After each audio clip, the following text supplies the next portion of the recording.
إن في خلق السماوات والأرض واختلاف الليل والنهار لآيات لأولي الألباب. Saya selanjutnya izin bertanya, bagaimana hukum bekerja sebagai konsultan pajak? Nah, menarik nih. Jadi ketika kita ngomongkan pajak, Nabi SAW mengatakan, la yadkhulul jannata shahibul muks. Gak masuk surga orang yang memungut pungutan. Ya. Nyekat yang dalan, ya, bawa kenceleng, bawa kotak, bawa ember, gitu kan, minta-minta duit. Gitu. Gak ada sebab, gitu kan. Pokoknya minta, ini jalanku, kamu lewat sini gak boleh, harus bayar. Kayak gini nih kata Nabi SAW, gak masuk surga. Nah, pajak itu disifati seperti itu. Ya, ketika kita mau masuk ke satu daerah atau mau apa gitu, mau beli makanan pajak segala macam gitu kan. Maka ada khilaf ulama, tapi yang saya pegang adalah bahwasanya bekerja sebagai tukang pungut pajak tidak boleh. Tukang pungut pajak. Ini bukan tukang pungut pajak, ini konsultan pajak, orang yang bertanya tentang bagaimana sebaiknya pajak saya dijalankan atau dibayarkan gitu kan. Maka ya, hukumnya menjadi boleh untuk konsultan pajak jika sekali lagi jika dia memberikan nasihat-nasihat yang baik sedemikian rupa dia bisa membayar pajak sekecil mungkin. Ya, sekecil mungkin. Jadi misal kalau pakai hitungan biasa pajaknya 100 miliar, kan dia pinter ngitung. Dia tapi ini bukan memanipulasi, bukan ya. Dia melihat hukum, celah-celah hukum, ini ada peraturan ini dikompilasi, kemudian ternyata setelah dihitung-hitung ulang pajaknya bisa menjadi 70 miliar. Seperti ini pekerjaan yang bagus. Termasuk pegawai pajak tadi, pegawai pajak itu nggak cuma mengut doang, ternyata dia di situ dia melakukan satu kondisional sesuai hukum yang berlaku, tidak memanipulasi, tidak menipu, ya kan? Nah dia lihat aturan nih, misal pajak, oh ternyata pajak itu kalau dibayarkan zakat nanti bisa mengurangi pajaknya. Nah dia sampaikan tuh, karena yang datang orang Islam, jenggotan, brewok misal gitu, atau berjilbab gitu, Mbak atau Bu, jadi gini Bu, pajak Ibu tuh sebenarnya 150 juta.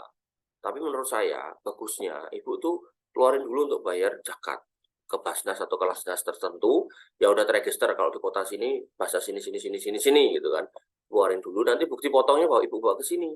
Nah, karena kalau yang lewat Basnas nanti akan digunakan untuk kaum muslimin toh. Nah, maka lewat sana dulu, nanti bu potongannya taruh sini.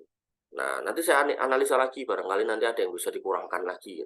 Wah kalau pekerja pajak kayak gitu itu insya Allah boleh kerja di kantor pajak, jadi pemungut pajak. Yang ada sekarang nggak gitu loh. Pajaknya 100 miliar gitu. Kayak yang lagi ditangkap KPK itu. Alun-alun itu siapa namanya?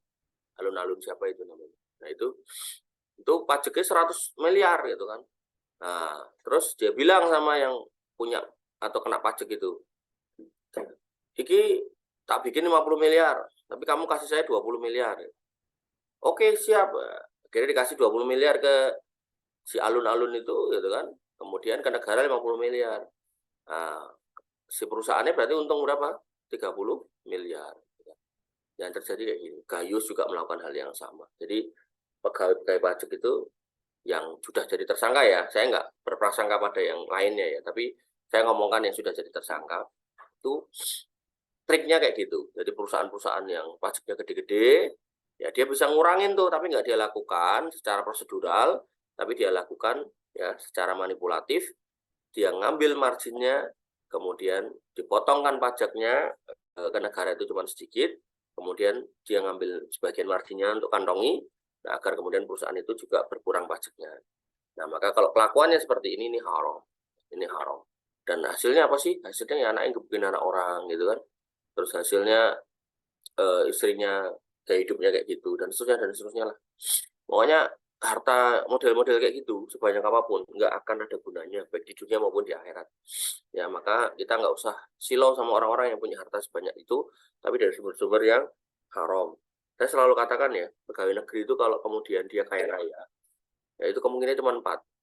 Dia anak orang kaya, ya, anak tuan tanah, ya, anak pedagang emas itu. Insya Allah ini pegawai negerinya kaya, dikasih duit sama ibunya kan. Atau kemudian menantu orang kaya. Atau kemudian menantu orang kaya. Tentu dengan syarat mertuanya ya baik gitu kan. Oh kamu PNS toh, yaudah kamu kerja yang baik nih, tak kasih duit 100 miliar gitu dari mertuanya. Atau yang ketiga, dia punya sampingan yang halal. Punya sampingan yang halal. Dia dagang, kan ada toh guru honorer, gajinya cuma 500.000, begitu pulang dia pelihara ayam, pelihara kambing, istrinya jualan di rumah, ada yang kayak gitu. penghasilan istrinya lebih besar daripada gaji gurunya. Pas ditanya, kenapa kok jenengan masih bertahan untuk ngajar, Pak? Gajinya cuma 500.000. Jawaban si bapak itu, ya agar hidup saya berkah, maka saya pengen mendedikasikan hidup saya untuk kebaikan. Walaupun gajinya cuma sedikit, saya nggak apa-apa.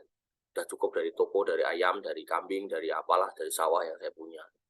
Ada gajinya gede tapi nggak duit sawah, tapi ada yang gajinya honorer 500.000 tapi sawahnya 1 hektar gitu kan. Itu ketoknya di kantor dia biasa-biasa aja, guru honorer gitu kan. Tapi saya gajinya gede, utangannya oke, yang honorer malah diutang, karena 500.000 buat ngutang nggak ada yang mau ngasih utangan gitu kan.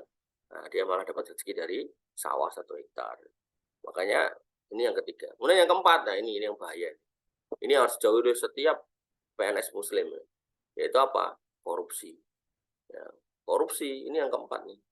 Jadi kok ada PNS dia nggak mantunya orang kaya, nggak anaknya orang kaya, nggak punya sampingan yang halal, ini kemungkinan yang keempat nih.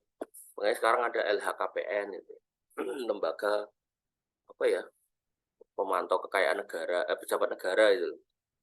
Jadi dia memerintahkan untuk melaporkan kekayaannya para pejabat ini setiap tahun. Karena nek tiba-tiba ada pejabat kekayaannya melejit, tapi kemudian dia nggak punya sebab nih, nggak punya usaha yang halal, bukan mantu orang kaya, bukan anak orang kaya, maka kemungkinan dia korupsi. Wallahu ta'ala.